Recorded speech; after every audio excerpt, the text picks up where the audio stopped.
ஒரு சிறந்த சொல் ஒன்று இருக்கிறது சமூகத்தில். நீங்கள் கேட்காமல் கூட இருந்திருக்கலாம். முட்டாள்கள் சபையில் முட்டாளாக இரு, அறிவாளிகள் சபையில் அறிவாளியாக இரு. இதுதான் அந்த சிறந்த சொல். அடுத்து ஒரு சிறந்த சொல் இருக்கிறது. ஆசை விட விட ஆனந்தம் பெருகும். அதை அடுத்து ஒரு சிறந்த சொல் இருக்கிறது. எல்லா நேரத்திலும் நிதானமாய் இருப்பவன் எவனோ அவனே மனிதரில் வெற்றி பெற்றவன். அதற்கு அடுத்த ஒரு சிறந்த சொல்கள் இருக்கிறது. பேசுவது என்பது விதைப்பது போல, கேட்பது என்பது அறுவடை போல.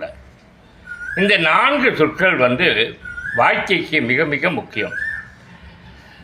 இப்போது முதல் சொல் சினிமா போராளிகளுக்கு பொருந்தும். ஒரு கேட்காத மட கும்பல்கிட்ட நீங்கள் சிக்கி கேட்டீங்க சர்வேவலுக்காக.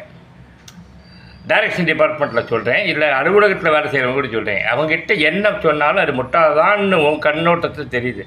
அவங்ககிட்ட யுத்தம் பண்ணிட்டு கூட நீ அந்த முட்டாள் கூட்டத்தை கலந்துக்கணும் அப்படின்னு சிரிச்சுட்டு போயிடணும். இதுதான் அங்கே. இப்போ நான் அடுத்து சொன்னேன், எல்லா நேரத்திலும் நிதானமாக இருப்பவன் வெற்றி பெற்றவன்ட்டு. அந்த மாதிரி நீ பழக்கத்தை வளர்க்குறப்போ என்னை எடுங்க. இன்றைக்கி ஒரு இடத்துல டிஸ்கஷன் போய்ட்டு இருந்தேன் வேலையாக. இந்த பழமொழிகள்லாம் என் ஆள் மனசை பதிவெல்லாம் இன்றைக்கி வெள்ளையும் சொல்லி மறுபடியும் சட்டையை போட்டு சரி போடா போடா வேலைக்கு போடான்னு தோணுது.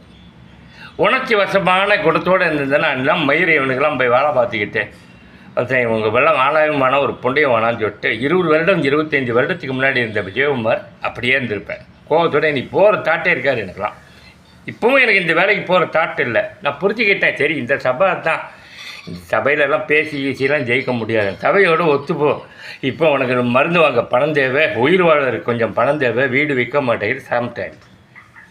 அடுத்து பேசுவது என்பது விதைப்பது போல, கேட்பது என்பது அறுவடை போல. நாம் பேசுறதுக்கு முன்னாடி இந்த யூடியூப் சேனலில் நான் எவ்வளோ பேசுகிறேன் பார்த்தீங்களா? பேசுறதுக்கு முன்னாடி நிறைய யோசிப்பேன். சேனல் வேணுமா, இப்படிலாம் வீடியோ போடணுமா, போடுறதுனால நமக்கு என்ன பலன்னு சொல்லிட்டு. ஒரு பலன் எனக்கு கிடச்சிது பாருங்க. நான் விதைச்சதில்லை, நீங்களாம் கேட்டதுனால 1900 சப்ஸ்கிரைபர்கள். இந்த சேனல் குட்டியாக ஆரம்பித்து குட்டியாக வளர்ந்துட்டு வருது. எனக்கும் ஒரு மனசார ஆத்ம திருப்தி, சும்மா இல்லை ஏதோன்ட்டு. மறுபடியும் இந்த வீடியோவோட எண்டு முடிக்கிறேன். விதிங்கிற பக்குவத்தை கொண்டு போயிரு மனசு. எளிமையான வாழ்க்கைக்கு நடந்து முடிஞ்சதை மறந்து விதி தான் நம்மளை கொண்டு போகுது. சரண போடா இறைவா, நான் எல்லா யுத்தமும் பண்ணிட்டேன், என் சொந்த அறிவுக்கு உழைப்புக்கு எல்லாம் பண்ணிட்டேன். தெம்பில்லை இந்த சமூகத்தோட போராடி வாய்ப்பு கேட்டு மீண்டும் ஒழிக்க தெம்பில்லை.